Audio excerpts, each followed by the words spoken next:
Saya mau spill kamu satu rahasia cara berpikir orang kaya yang berbeda dari orang miskin. Satu cara berpikir ini kalau misalnya kamu ubah, kamu mengikuti cara berpikir orang kaya, maka hidupmu akan berubah.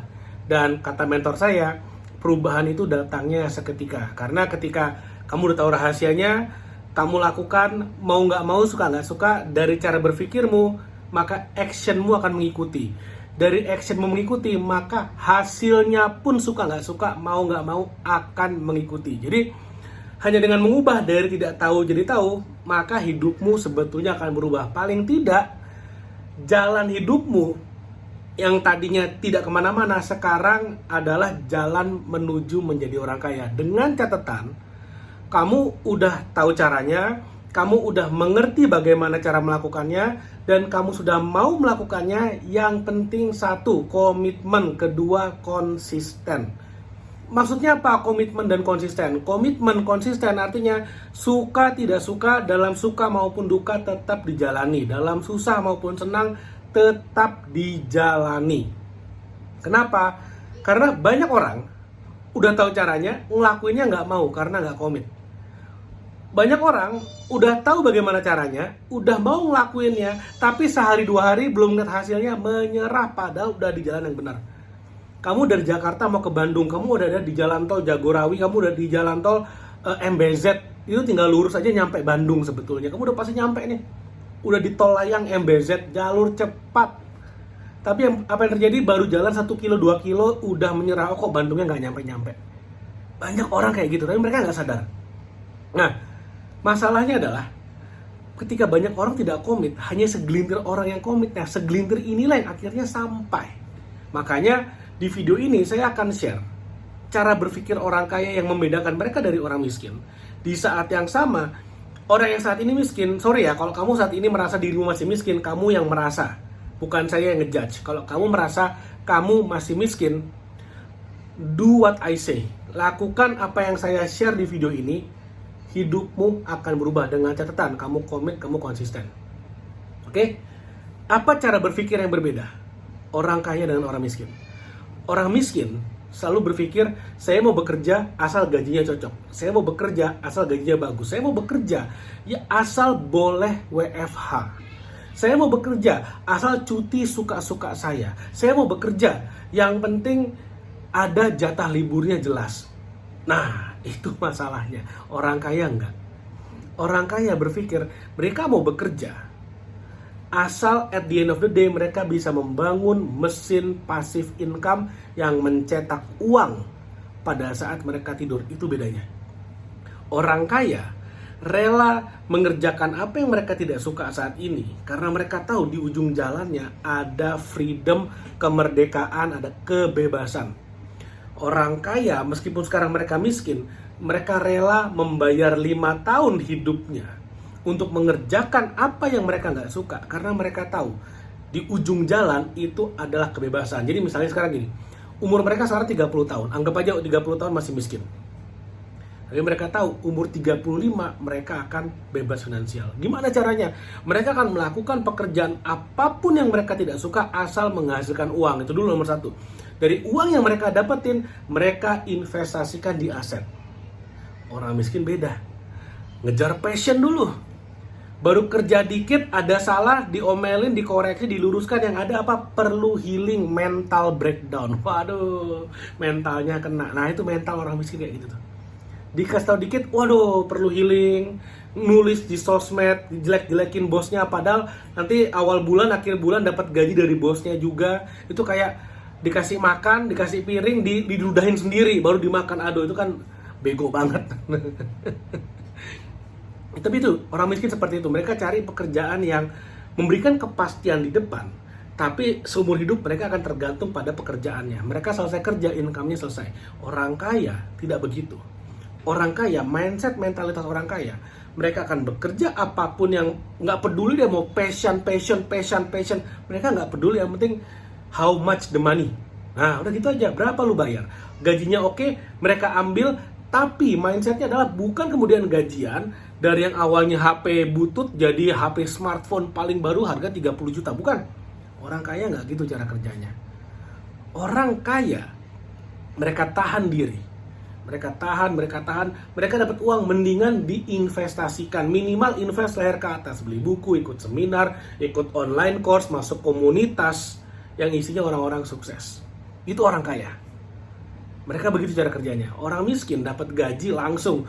Wah, langsung beli handphone baru, beli baju baru, traveling, traktir teman-teman. Waduh, capek, nggak kaya-kaya.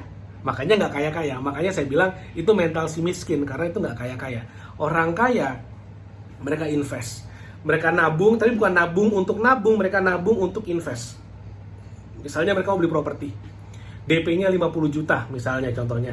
Tapi propertinya nantinya akan disewakan, mereka berharap dapat capital gain. Mereka nabung tuh. Sebulan, 2 bulan, 3 bulan, 4 bulan, 5 bulan, sampai terkumpul 50 jutanya mereka DP rumah, rumahnya disewakan jadi passive income. Itu bedanya. Orang miskin nabung sampai punya 50 juta jalan-jalan keliling dunia. Miskin lagi. Masalahnya di sana. Nah, jadi sekarang gini, kamu udah tahu goalnya, kamu bekerja saat ini punya uang dijadikan aset. Kenapa? Karena aset akan memberikan passive income. Passive income ini adalah checkpoint jangka pendekmu. Jadi kalau kita main game tuh biasa ada checkpoint gitu kan.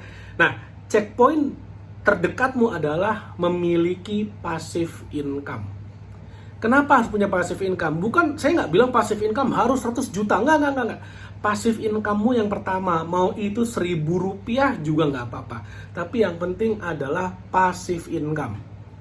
Jadi, kamu kerja, dapatkan passive income pertama, itu adalah goal jangka pendekmu. Kenapa? Karena kalau kamu udah punya passive income pertama, dapat passive income kedua, ketiga, keempat, sampai yang ke 10.000 pun, itu adalah tinggal repetisi saja. Mengulang, menambah, mengulang, menambah, gitu aja terus. Sampai akhirnya passive income-mu, checkpoint yang kedua, passive income-mu adalah sama dengan gaji yang kamu miliki sekarang. Kalau sekarang gajimu 5 juta, goal yang kedua adalah passive income sebesar 5 juta. Kenapa harus sebesar 5 juta? Karena minimal, kalau gajimu 5 juta, artinya kan gaya hidupmu maksimal 5 juta. Gaya hidupmu nggak mungkin 6 juta, nggak mungkin 7 juta. Kalau gajimu 5 juta. Artinya apa? Kalau kamu udah punya passive income-mu nanti udah sebesar gajimu, maka kamu udah bisa hidup dari passive income. Di sana udah mulai tuh, ada bau-bau kemerdekaan tuh, bau-bau kebebasan udah ada tuh. Wah, ternyata saya udah nggak harus bekerja lagi ya. Wah, ternyata anytime saya berhenti bekerja, udah nggak apa-apa. Anytime saya mau keluar, resign dari pekerjaan saya, nggak apa-apa. Anytime perusahaan saya bangkrut, saya dipecat, it's okay juga, nggak apa-apa, karena saya udah punya ternak uang. Itu goalnya, goal keduamu itu. Goal pertama, ingat, kamu harus punya passive income pertama. Goal kedua adalah kamu punya passive income segede gajimu saat itu. Yang ketiga adalah, goal yang ketiga, kamu harus punya passive income yang bisa membiayai gaya hidupmu yang ideal. Sekarang gajimu 5 juta, oke? Passive income-mu 5 juta. Goal berikutnya adalah, kamu udah tahu nih, wah saya suka jalan-jalan, saya pengen makan pagi di Singapura, makan siang di Jepang, makan malam di Korea, habis itu pulang ke Indonesia lagi. Itu perlu uang mungkin kayaknya 100 juta. Ya udah, passive income-mu bisa menutupi gaya hidupmu yang ideal. Itulah goalnya. Kalau 100 juta ya 100 juta. Kalau 1 miliar ya 1 miliar. Terserah berapa gaya hidupmu, itu bebas, kamu merdeka kok. Kamu udah bebas kok, terserah goalnya mau berapa. Ketika gaya hidupmu udah bisa di cover oleh passive income-mu, itulah yang namanya financial freedom, udah selesai. Perjalananmu mencari uang udah selesai. Next step-nya apa? Kamu bisa bebas melakukan apapun yang kamu mau sesuai dengan panggilan jiwamu. Saya ketemu banyak orang, menyedihkan sekali. Saya ketemu banyak orang, Pak Gede, saya sebenarnya passionnya adalah mengajarin orang. Saya ingin membuat orang hidupnya lebih baik. Tapi hidupnya dia susah. Bayar cicilan susah. Mau makan besok aja masih mikir. Gimana dia mau bantu orang? Bantu dirinya aja belum bisa. Saya nggak bilang bantu orang itu salah. Tapi bantu orang itu akan jauh lebih baik kalau diri kita sendiri udah tidak perlu dibantu. Nah, kalau kita udah financial freedom, kita mau bantu orang, ngebantunya jauh lebih impactful. Jauh lebih bermanfaat, manfaatnya jauh lebih besar. Nah, kalau sekarang kamu pengen tahu gimana caranya kamu bisa bangun passive income, kamu udah ngerti caranya tapi kamu bingung mulai dari mana, Saya punya satu buah online course yang judulnya adalah Jagoan Passive Income. Dimana di online course itu saya akan ajarin kamu step by step, teknis, step by step kamu harus mulai dari mana. Dan ini dari nol, artinya apa? Kamu nggak perlu nunggu gajimu 10 juta, 50 juta, nggak. Bahkan tanpa modal pun kamu bisa punya passive income. Saya ajarin gimana caranya di dalam online course Jagoan Passive Income. Nanti linknya ada di bawah, ada di description video ini, dan ada juga di komen dari video ini. Kamu bisa cek dan kamu bisa beli online course-nya dan kamu bisa praktekkan ilmunya, dahsyat luar biasa. Mudah-mudahan apa yang saya share bermanfaat. Jangan lupa like video ini dan share video ini dan subscribe YouTube channel ini. Thank you, sampai ketemu lagi.